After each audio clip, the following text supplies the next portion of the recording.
Hello guys, welcome back to my channel. Meron tayo rito nga Nissan Urban. Bali guys, ang problema nito, alternator, bumabagsak ang karga o bumabagsak yung charging niya kapag nakailaw aircon. Ito nga, ang ginawa ko rito, chinek ko muna. Ang naging problema naman nito guys, wala namang problema yung alternator niya, kaya yun nga, medyo natutuwa si sir kasi hindi siya gumastos. Bali guys, ang naging problema lang nito, yung sa actuator idle up. Ito guys, turo ko sa inyo.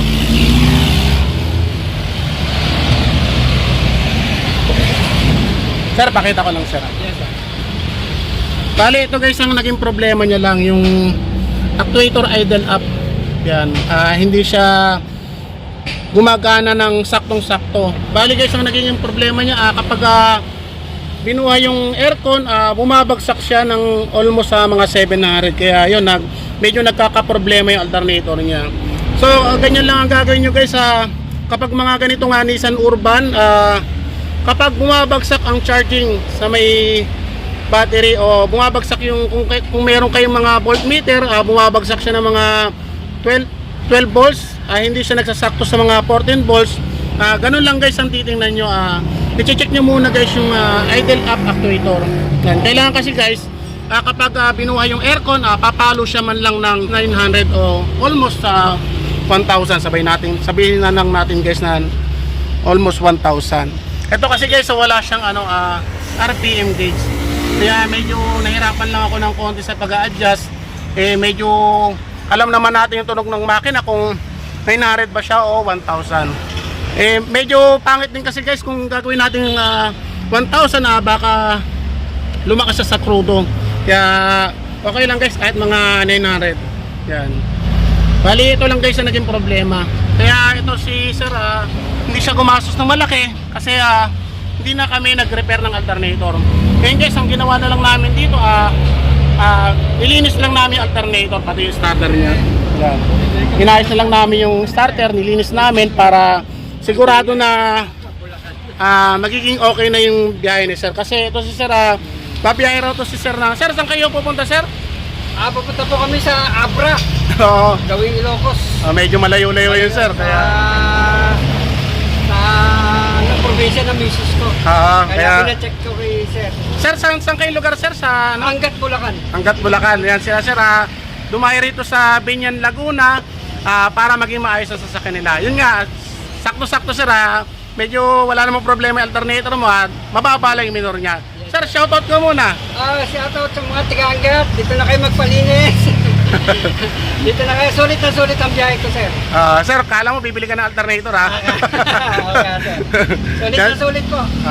Kasi sir, galing ng Angat, Bulacan, dumayo rito para maging maayos ang sasakyan ni sir. Yan. Bali sir, ano pang naging problema nito sa may busina nyo? Opo, yung busina ko sir, minsan nawawala din eh. Nawawala, tapos minsan meron. Pero madalas sir yung nawawala na. Oo, pag nalubakin, nawawala sir eh. Bali ito guys, papakita ko sa inyo guys. Kasi ngayon, gumagana naman yung busina ni sir. So ang gagawin natin, tatanggalin natin yung, yung sa manibela niya. Titingnan natin guys kung umiksi na yung contact niya. Rek, hawakan mo rek. Iikot lang ako. Sir, dito ka sir, pakita ko. Parang Philips, ayan. Yan. Ito na. Pero ito sir, pakita ko sa'yo. So ito guys, yan okay na. Nalinis na namin alternator ni sir, pati yung starter. Kaya okay na at makakabiyahe ni sir ng walang pangamba. Na sir, no? Yan. Start muna natin sir. Pakita natin sa mga viewers natin. Saan, voltmeter lang doon. Yan. Angat mo. Kita? Then guys, kitang-kita naman. Yan. Bali, nilinis lang namin yung alternator, wala namang problema. Kaya yan, nasa 14 volts siya. Yan. Ngayon guys, aircon natin. Yan, blower. AC. Yan. Yan guys, 14 volts sir. Okay na okay yung charging pa ng alternator mo. Yan, 14 volts. Yan. Bali, okay na guys, walang problema yung alternator ni sir. Ngayon, ang problema pa nito, patay natin. Sir, bali, pag pinindot mo, wala talaga. Oo, wala sir. Nawawala. Kahit inikot mo, wala talaga. Wala po sir. Kasi ngayon sir, okay siya eh. Oo, ganyan okay eh. Oo. Ako na lulubak sir eh. Sila lulubak. Pero kasi, ang ano kasi nito sir, wala naman siyang relay sa ilalim, so wala namang problema dun sa may ilalim. Ang original nito guys, ano niya, nandito yung, ano niya, horn sir. Horn relay. Ito guys, ang original na, ano niya, yung sa horn relay. Yan yung location ng, ano, ng relay ng busina. Yan, ito guys, yung kulay itim. Yan, so ngayon na gumagana naman siya. Ngayon napapakita ko sa inyo guys. Minsan na dito lang nagkakaproblema niya sa may ano sir, yung contact niya. Yung contact. Oh, yan. Ito guys, papakita ko sa inyo. Nakikuha ka ng ano, yung sa fuse. Ngayon sa fuse na libote. Ito guys, meron kayong tatanggalin dito para mabunot niyo yung ano. Yan. Ito guys, bali Phillips screw. Yan, tago natin dito. Ingatan lang natin guys. Tapos ito, mapupulot nyo na yan. Yan. Tatak lang. Yan. Ito guys yung ano niya, yung sa thread na una natin tinanggal. Ngayon kuha ka raya na ano, D7. D7. Yan. Ito guys ang gagawin natin. Tayo kuha kayo ano, yung may bote para makikita nila. Yung kasama yun nandun. Nakuha lang ako guys ng pantanggal. Kasama ko yung bote.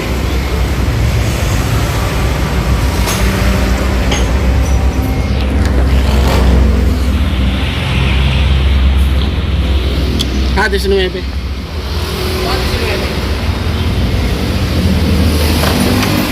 Yan, pag ganyan guys, ang gagawin nyo, kung minsan nawawala ang busina nyo, yan dito may contact yan sa loob.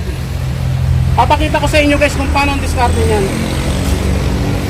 Tatanggalin nyo muna to. Tapos syempre guys, kapag tatanggalin nyo, isentro nyo. Ito, isesentro nyo. Kailangan gitnang-gitna. Yan, kailangan gitnang-gitna. Para hindi na kayo mag-a-adjust. Yan. Tapos guys, kapag magtatanggal kayo nyan, huwag nyo tatanggalin kaagad ang nut. Yan, tulad na ito guys, nagtira ako ng konti. Yan, nagtira ako, huwag nyo bubunutin kaagad yung nut. Kailangan na nakaabang lang siya dyan.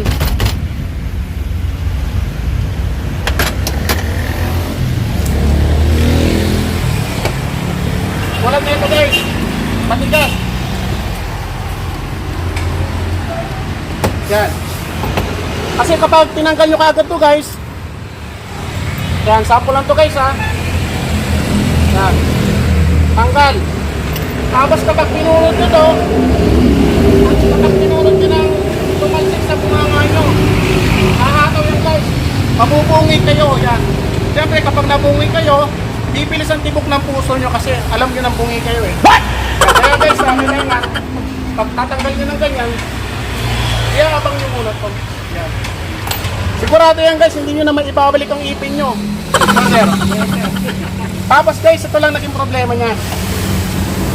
Sir, ito sir. Umiksi na. Ganito guys yung contact niya. Dito.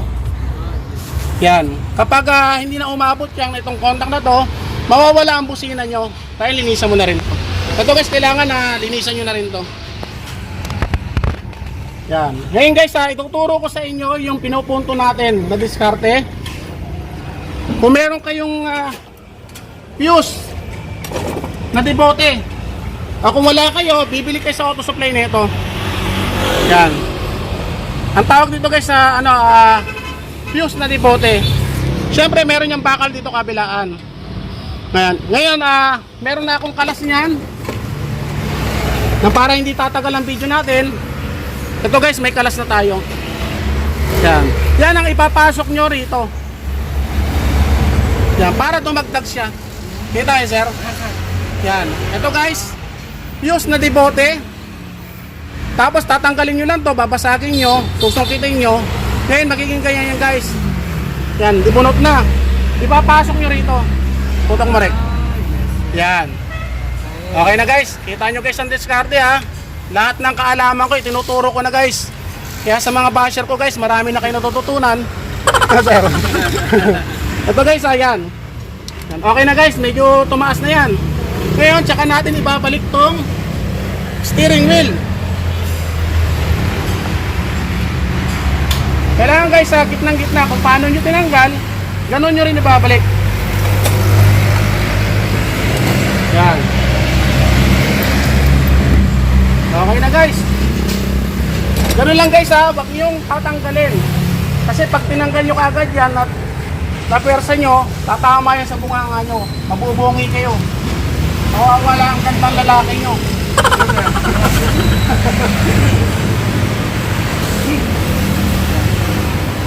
Sa mga hindi pa nakasubscribe sa akin, please subscribe my YouTube channel. Tapos pindutin nyo yung notification bell ko para maging updated kayo sa lahat ng mga gagawin ko pang mga video. Yeah. Okay na guys. Tapos ito ibabalik na natin. Ito guys, huwag nyo kakalimutang ibalik to. Dito yan. Yan dito. Itutusok yan dito. Yan.